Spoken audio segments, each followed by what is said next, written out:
This happened last year.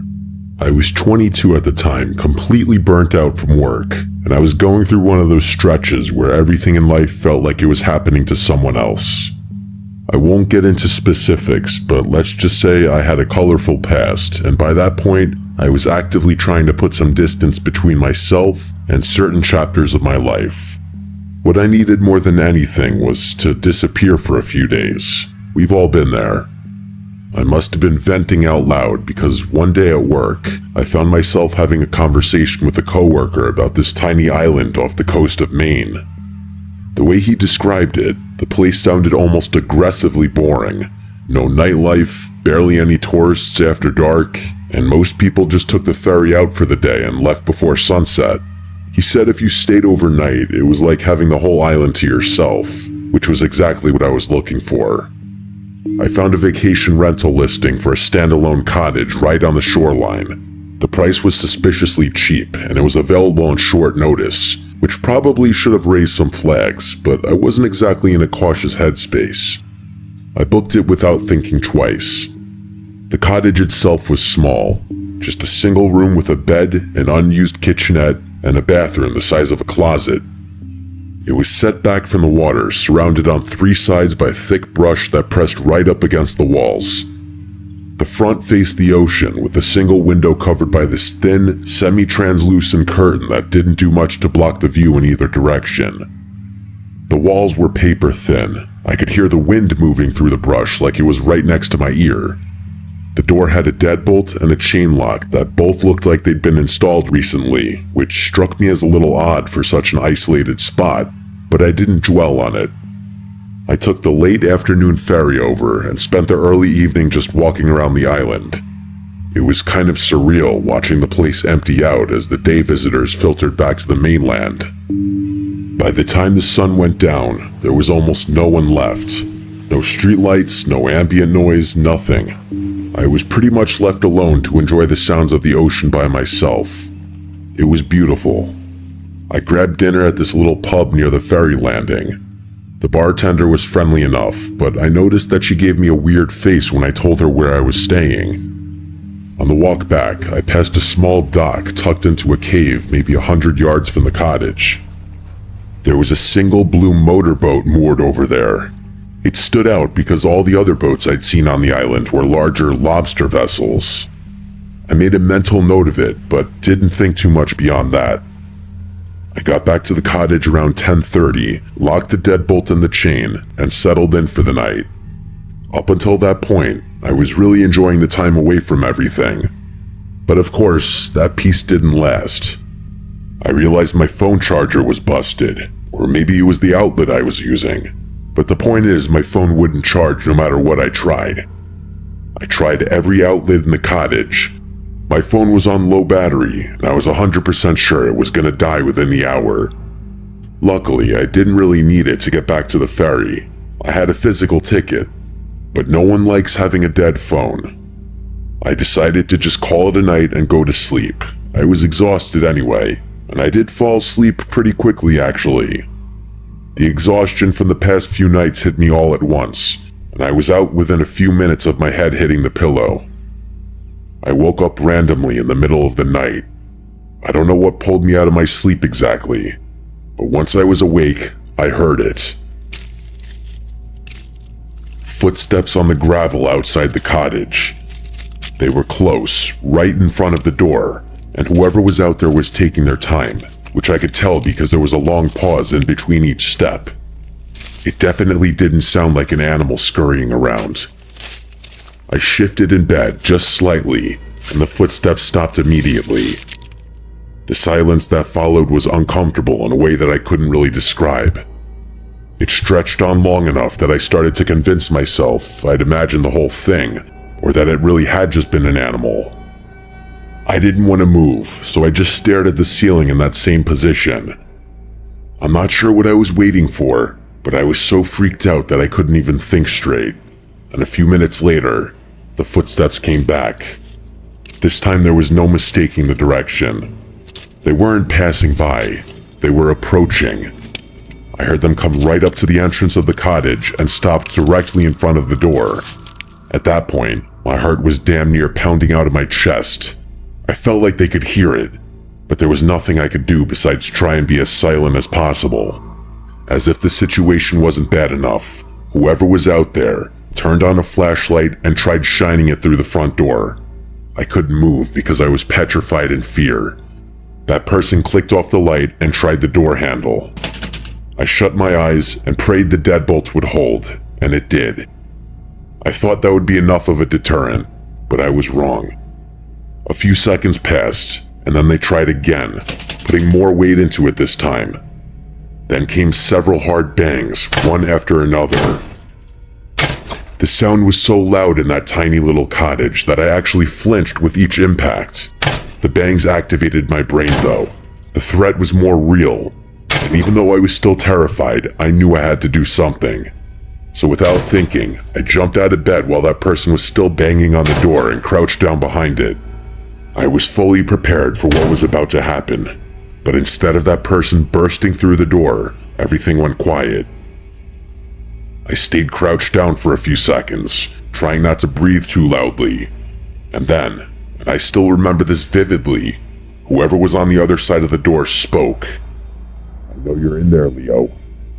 I almost yelled out in shock, but I stopped myself. It was a man's voice, one I didn't recognize, but he somehow knew my name. He knew I was there. The footsteps moved away from the door and along the side of the cottage. I tracked the sound as it passed the bathroom wall and continued around. He was taunting me. He knew I was in there. My confidence was gone. Hearing my own name was enough to make me dizzy. It was the scariest moment of my entire life. Over the next stretch of time, I have no idea how long, maybe 20 minutes, maybe an hour, whoever was outside circled the cottage. I had no idea what they were doing, and a part of me was screaming for them to just break down the door and get it over with already. Eventually, the footsteps receded from the cottage. Then, from the direction of the dock, I heard an engine start. It was the unmistakable sound of a small outboard motor. I listened as it pulled away from the shore and faded into the distance across open water. I didn't sleep after that. That's not an exaggeration. I stayed awake the entire night. The second it was bright enough to see, I was out the door. The gravel around the cottage told the whole story. There were heavy boot prints circling the cottage multiple times. The prints led in a straight line from the cottage toward the dock and ended right at the waterline. The next day was honestly a blur. I returned the key to the property owner, boarded a ferry, and made it home. But I was not in a good headspace. Here's the thing that still gets me. Whoever was outside that cottage didn't come from the island. They came by boat, specifically to that cottage, and on that specific night. They knew my name and exactly where I'd be. The thing is, I have absolutely no idea how they could have tracked me down. I confronted my coworker about it a few days later, the one who told me about that island in the first place, and he swore up and down he hadn't told anyone about my trip. And honestly, I believed him. He looked genuinely freaked out when I told him what happened. I mentioned earlier that I have a colorful past. I'm not going to get into the details, but let's just say, I'm not exactly shocked that someone out there might want to find me. What I still can't wrap my head around is, how did someone track me to some random island off the coast of Maine? How did they know which rental I'd booked, and on which night? How long had they been watching me before any of this? I don't have any answers to any of those questions, and the worst part is, I still work the same job and live in the same place. Nothing has changed since then, but I have no reason to believe things are over.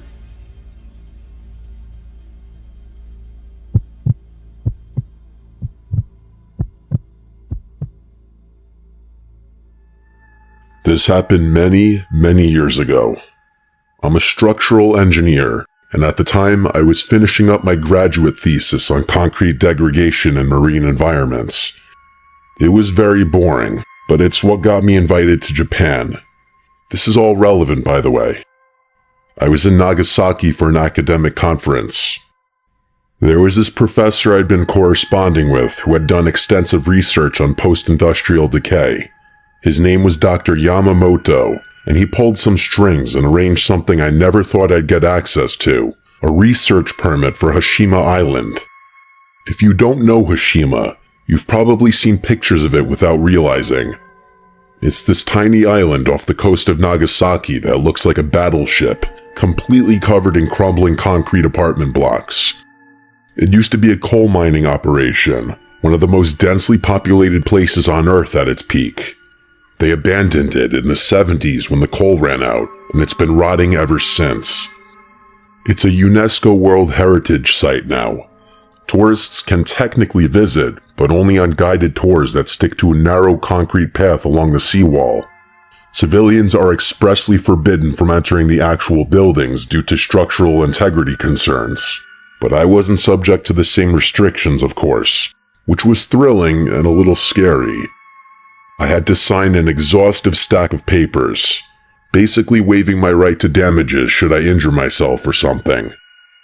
The morning of the visit, I took an early ferry from Nagasaki. It wasn't a tourist boat, but rather a smaller vessel arranged through the research office. It was just me and my escort, a guy named Takeshi. He didn't talk much. I didn't really mind because I was so hyped about the excursion. The approach to Hashima plays tricks on your eyes. When it first appears within your line of sight, it looks deceptively small, insignificant almost. But then, as you get closer, the scale of it hits you. The seawall wrapping around the entire island, the apartment blocks stacked on top of each other. It really is something else.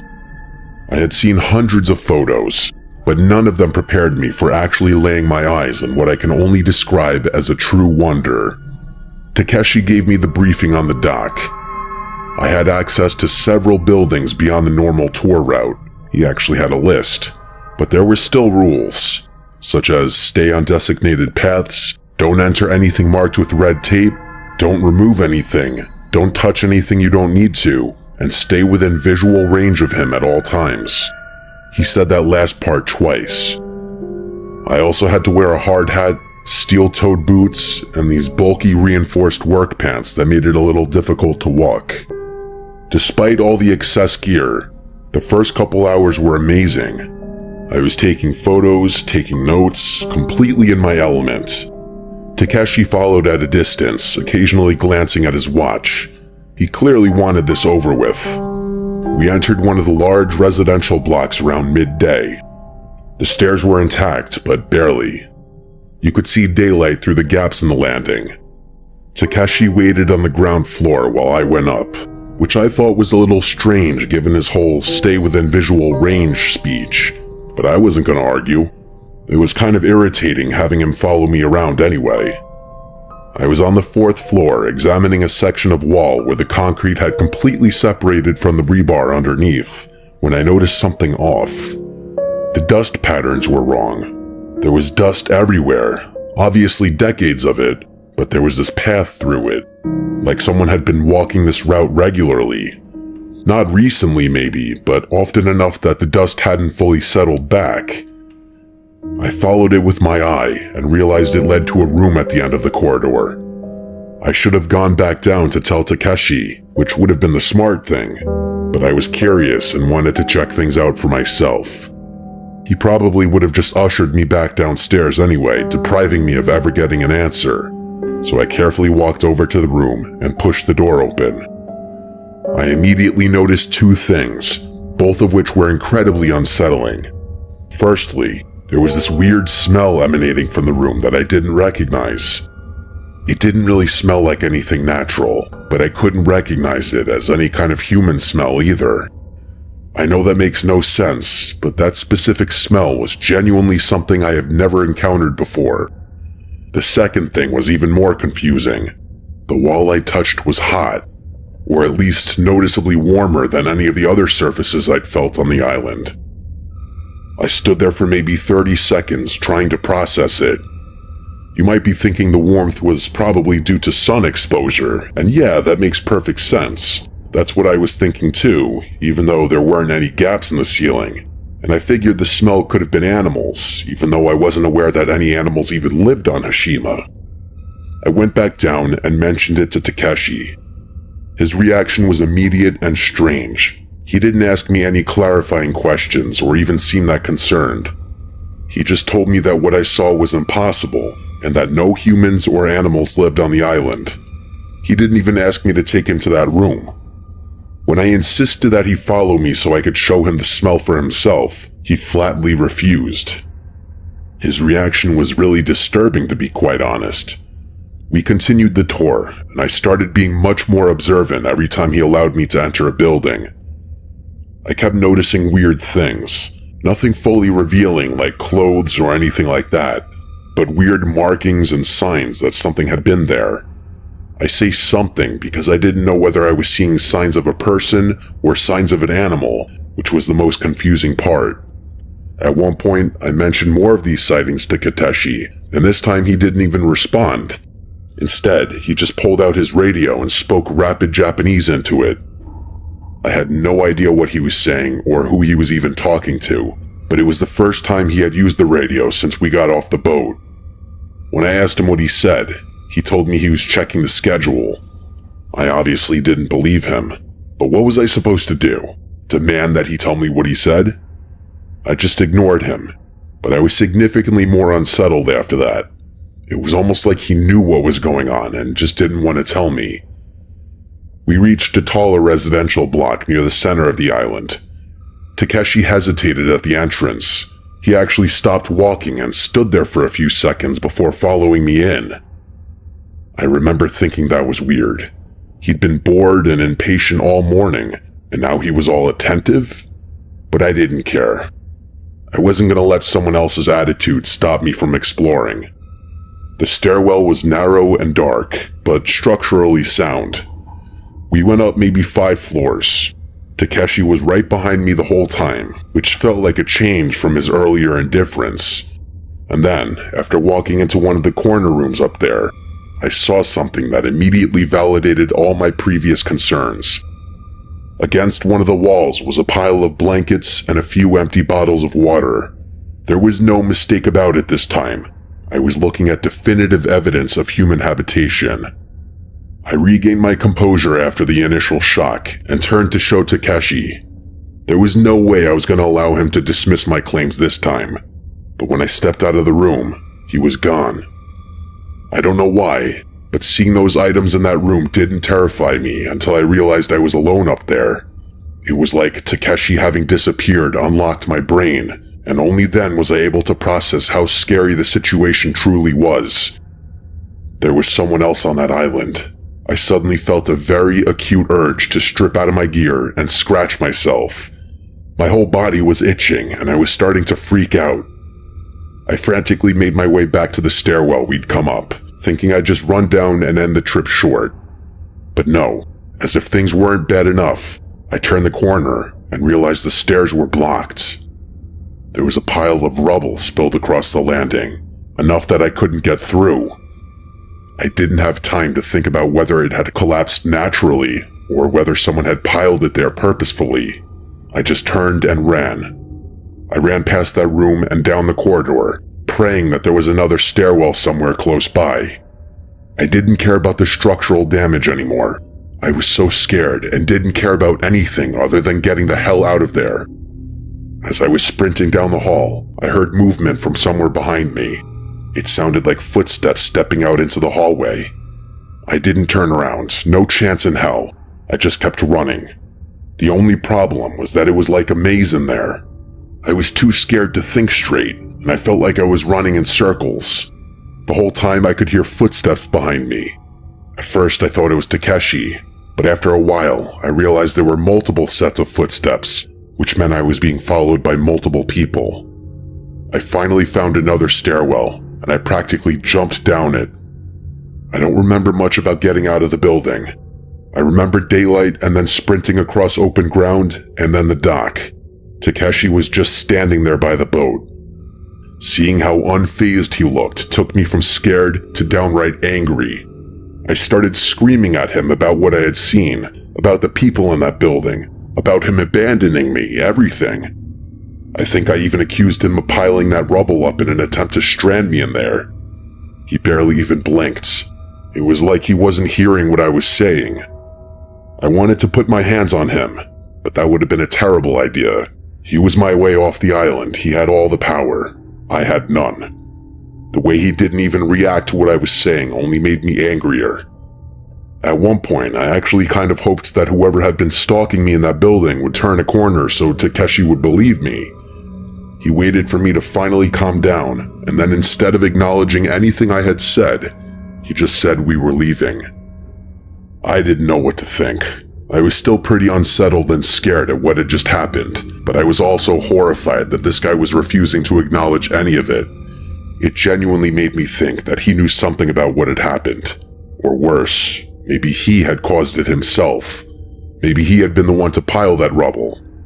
But the worst part was that I had to sit through an entire ferry ride back to the mainland with him. I was genuinely worried for my safety, but we made it back, and that was that. As soon as I got somewhere safe, the first thing I wanted to do was report my sightings. That there were people on Hashima. That was extremely concerning. So I contacted the only person I could think to contact. The only person who had any connection to both me and the island. Dr. Yamamoto. But I couldn't get a hold of him. Fast forward 2 weeks. I was back in the US at that point, and I still couldn't get a hold of him. It was like he had disappeared. I tried my best to report what I had seen to the relevant authorities, but I don't think anything came of it. I don't think anyone believed me. It's been years and years and years since this all happened, but this is a story I'll tell anyone who will listen. Strangely, the thing that gets to me the most isn't what happened on the island, but what happened after. The fact that I couldn't get in contact with Dr. Yamamoto, despite him going to great lengths to arrange my visit to the island. The thing I regret the most is not taking more action to get to the bottom of what was going on there. If I had spoken Japanese, or if I didn't have to return to the US so quickly, I might have been able to do something. This is something I'm gonna think about forever.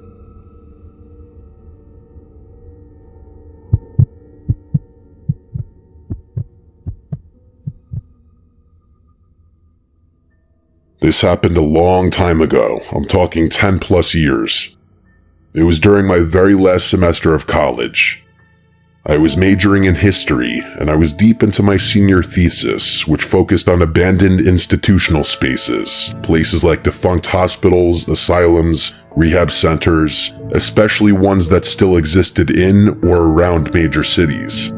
One of the cases I was writing about was North Brother Island. It was this overgrown island right in the East River, technically part of New York City, but it had been completely abandoned for decades. As far as I know, it's still exactly the same, but I haven't been in New York City in forever, so I really wouldn't know. Here's a very abbreviated history. It used to house a quarantine hospital, then a rehab center, and then at some point in the distant past it became off limits to the public. Unless something's changed, you still need a permit to even set foot there. In fact, it's probably even more heavily guarded considering how seriously the US takes security and whatnot these days. That's all you really need to know about it, but for any fellow history buffs out there, feel free to do your own research. You might even find my thesis. I never actually planned on going, that would have been illegal, but I mentioned it offhand one night to two of my friends, Jansen and Jesse, while we were drinking. I was probably pissed at how long it was taking, knowing how lazy and unproductive I was back then. Surprisingly, they both thought my thesis sounded really interesting, despite the fact that neither of them were history majors. So I told them some of the interesting tidbits about the various places I was researching. The moment they realized one of the places was quite literally tucked away in the very city we were sitting in, they were hooked. Jansen and Jesse, and I guess myself by extension, were really into that whole urban exploring, edgy vibe back then. Back then, it was decently popular among young guys at the time. They both thought it sounded like the perfect target for an urban exploration trip, and I'll admit, after all the research I'd done, I was curious too. Not in a ghost hunter way or anything, but more like, if I was going to describe the place in my thesis, why not actually see it with my own eyes? Fast forward a few weeks, and that's how we found ourselves sneaking through Barretto Point Park in the Bronx at 2 a.m. with 3 solo kayaks in tow. It was one of the few spots along the shoreline where you could launch without attracting too much attention, and it was only about a half-mile paddle to the island. We had a bunch of supplies, probably more than we needed, but we figured we'd play it safe. The plan was to leave around 2:30, explore the island for a few hours while it was still dark, and be back before sunrise. It felt stupid and thrilling at the same time, the best kind of fun. Getting our kayaks into the water was surprisingly seamless. I guess I hadn't anticipated how deserted the park was going to be at that time of night. But as soon as we started paddling toward the island, the reality of what we were doing began setting in. There wasn't anything stopping us anymore. All we had to do was paddle at that point, and a bit of nervousness started creeping into what had just moments earlier been pure excitement. Regardless, we made it to the island. Pulling the kayaks onto shore was a bit of a struggle because of all the overgrowth. We had to push through some tall reeds and weeds just to find a somewhat stable spot to leave them. Once we were on solid ground, the three of us just kind of stood there for a second, taking it all in. It was dark, obviously, but we had flashlights, and the moon was bright enough that you could make out the general shapes of things. The first thing I noticed was how quiet it all was. I know that sounds cliche, but you have to understand, we were technically still in New York City. The Bronx was right there, maybe half a mile away, and yet it felt like we were in the middle of nowhere.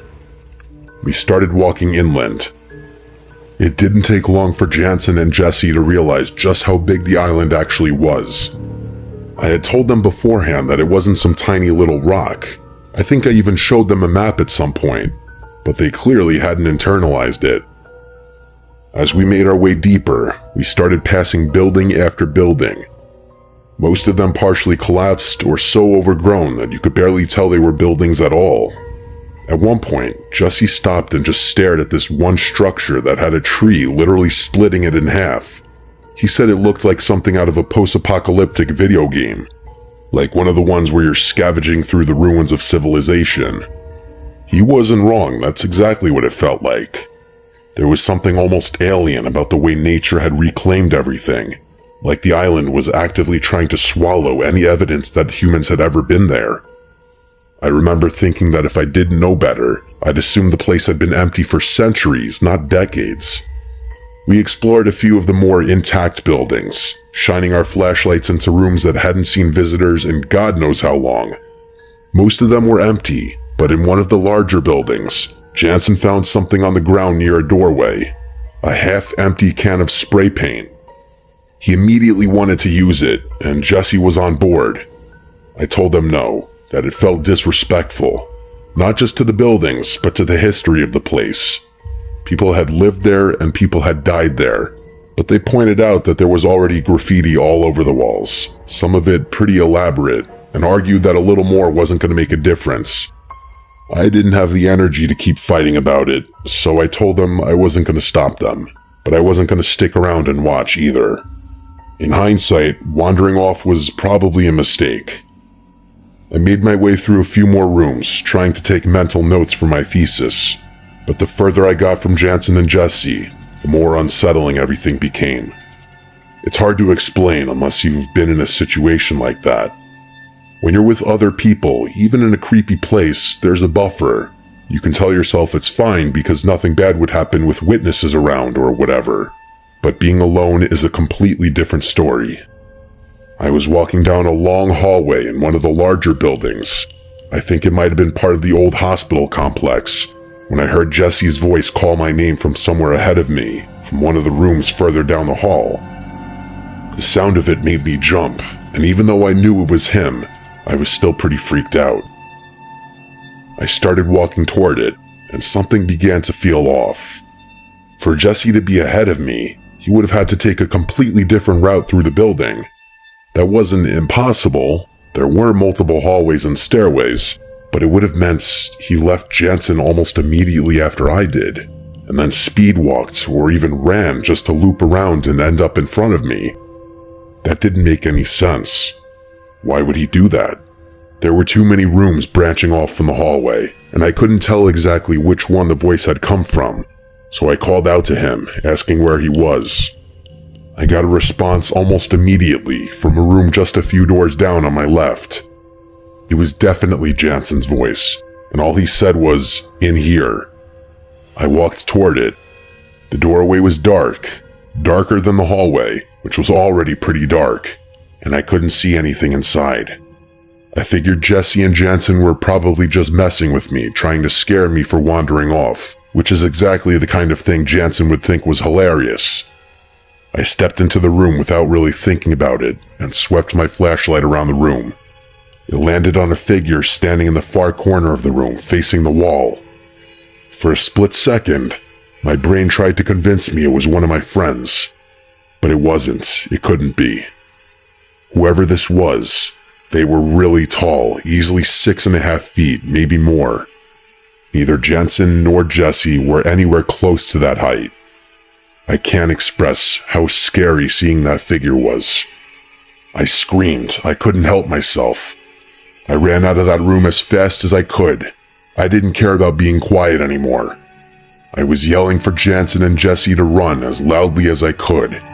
I've never been more scared in my life. I felt like whoever had been in that room was going to catch me, or something else would jump out from one of the many pitch-black rooms I was running past. I found my friends near where we'd originally split up. When they saw me sprinting toward them, they just started running too. We didn't stop until we reached the kayaks. Once we caught our breath, I told them everything. They didn't believe me at first, which I completely understood. If Jansen had told me the same story, I would have assumed he was messing with me. But I pleaded with them to believe me, that I wasn't making it up, and after a minute or so, they actually started to look more scared than me. We decided to just leave. Whatever we'd come to see, it wasn't worth sticking around after that. But right as we started dragging the kayaks back toward the water, all three of us heard it at the same time. It was faint but distinct. A moaning sound coming from somewhere in the darkness behind us. It sounded like a woman, an older woman, either crying or wincing in pain. It wasn't loud, but it was loud enough that we could hear it clearly if we focused. None of us said anything, but I could tell Jesse and Jansen were losing it. I was too. My hands were shaking. We finally got the kayaks into the water. The paddle back felt like it took forever, but we made it. The whole drive, none of us could stop talking about what happened. We went over every detail, trying to make sense of it, trying to come up with some rational explanation. But the thing I kept coming back to, the thing that freaked me out the most, was the voice. Because that was definitely Jesse's voice I heard in that hallway. I know Jesse's voice as well as I know my own, and whatever called out to me sounded exactly like him. Except Jesse was nowhere near that part of the building. He was with Jansen the whole time. I've thought about going back to the island over the years, but I never have. For one thing, I'm pretty sure it's basically impossible now. From what I've read, they've really cracked down on unauthorized access. Even if I wanted to, I don't think I could get within 100 yards of that place without getting intercepted by someone.